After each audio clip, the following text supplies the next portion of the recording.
All right, 325G review. Done some on the new P models and 333G. People have asked about the 325. Here it is. This one's got 100 hours on it. I've had a lot of these machines, probably 25, 30, I don't know. But usually trade them in around 16, 1800 hours. Know some people just got 2500 on them. Pretty clapped out at 2500. But they're good machines. They got a lot of common issues. I'll run you over them right quick. The main problem, bucket pins. You gotta stay on top of them. Gotta keep them tight. If you let them get loose, that thing is coned. That goes into there, that little boss at the bottom. If it ever gets loose, that cone wallers out, you'll never keep a bucket pin in it. As long as you keep them tight, they're fine for the most part. They still need a redesign. I mean, they need to do better. It's a known problem. They fixed it on the 331 and ups. They did a good job on the fix on them. Hopefully the 325 gets it on their update whenever they do have an update. The quick attach on the front, this plate right here gets real close to that center bar. So if you're ever hauling riprap, big rocks, or any big material that can fall over the bucket, if you curl back, it caves this in, it busts the quick attach. It's no good after that, you know what I mean? After that happens, the covers, they're like 400 bucks. It's crazy how much they charge for this stuff. I mean, the quick attach motor and assembly in there is like $750, $800. So you're not going to spend $1,500 to fix your quick attach after it's KO'd, you know. I get lucky sometimes. 1,000 hours, they'll still be working fine, you know, as long as you keep that wire hooked up at the bottom that's ran. People think it's a hydraulic hose. It's not hydraulic. It's just a hydraulic hose with wires on the inside of it to protect it. But I run them up a little bit more than they do from the factory. From the factory, they're about dragging the ground. It's a bad design, set for failure.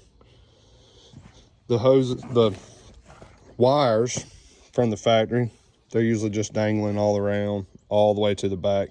Throw some extra zip ties on it. That'll save you some headaches in the future.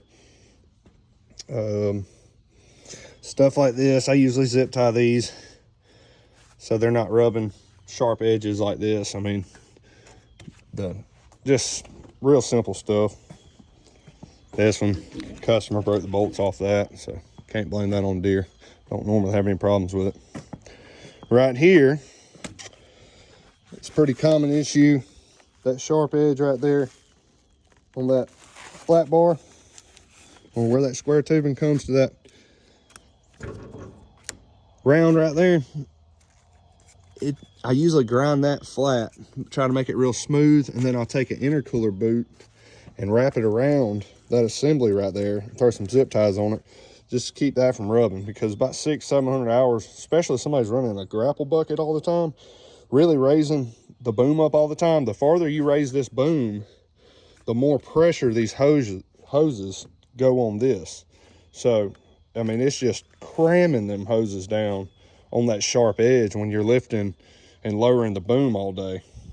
That's a pretty big issue. I've had them blow out at like 500 hours before, and they will do it under warranty. But then, you know, you got somebody working on your machine at Ag Pro, or I mean, if you're lucky enough and got a great John Deere place near you with skilled technicians, it's not a big deal. But we don't have that around here.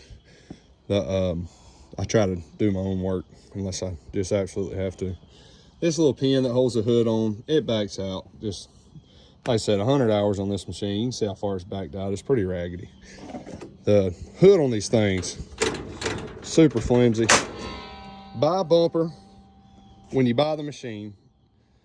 I don't care if you're running it or your daddy's running it, your uncle. I don't care. I don't care if they've been running machines for 300 years. They're the best operator in the whole world. You barely hit a tree in these things.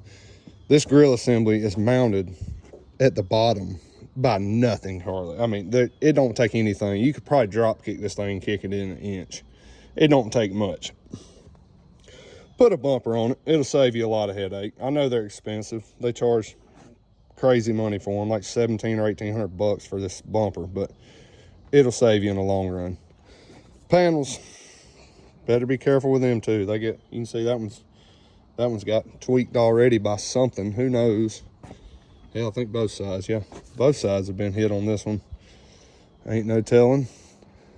The air filter's too damn small in these things, and you can tell quick. If you're running in dust, they lose power quick. You can tell if a 325 needs the air filter blowed out in or needs a new one. They really lose power when they start getting stopped up, and they won't throw a code. I don't think I've ever had one throw a code. That little suction sensor is not real sensitive.